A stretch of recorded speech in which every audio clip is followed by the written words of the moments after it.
SSC ও সমমানের পরীক্ষার্থীদের মাঝে শিক্ষা উপকরণ ও প্রাথমিক চিকিৎসা সামগ্রী, বিশুদ্ধ পানি ও খাবার স্যালাইন বিতরণ করেছে ঢাকা জেলা দক্ষিণ ছাত্রদল। সরকারি দোহার নবাবগঞ্জ বিশ্ববিদ্যালয় কলেজ ছাত্রদলের উদ্যোগে আয়োজিত এই কর্মসূচিতে পরীক্ষার্থী ও তাদের অভিভাবকদের মাঝে বিনামূল্যে এসব উপকরণ।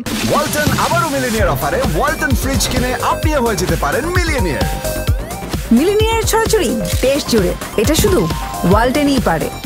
সরবরাহ করা হয়। অনুষ্ঠানে উপস্থিত ছিলেন ঢাকা জেলা দক্ষিণ ছাত্রদলের সাধারণ সম্পাদক মোহাম্মদ শফিকুল ইসলাম নীরব। এছাড়াও সরকারি দোহার নবাবগঞ্জ কলেজ ছাত্রদল এবং নবাবগঞ্জ উপজেলা ছাত্রদলের বিভিন্ন পর্যায়ের নেতৃবৃন্দ কর্মসূচিতে অংশগ্রহণ করেন। কেন্দ্রীয় ছাত্রদলের ঘোষিত কর্মসূচির অংশ হিসেবে এবং তারেক রহমানের নির্দেশনায় এই মানবিক কার্যক্রম পরিচালিত হয়। পরীক্ষার্থীদের সুস্বাস্থ্য ও সাফল্য কামনায় এই উদ্যোগ গ্রহণ করা হয় বলে আয়োজকরা জানান। কর্মসূচির অংশ হিসেবে পরীক্ষার্থীদের মাঝে প্রয়োজনীয় শিক্ষা উপকরণ বিতরণের পাশাপাশি তাৎক্ষণিক প্রাথমিক চিকিৎসা সহায়তার জন্য প্রাথমিক ঔষধ, বিশুদ্ধ খাবার পানি ও খাবার স্যালাইন সরবরাহ করা হয়। নেতৃবৃন্দ এ সময় পরীক্ষার্থীদের মনোবল বাড়াতে উৎসাহমূলক বক্তব্য প্রদান করেন এবং তাদের জন্য শুভকামনা জানান।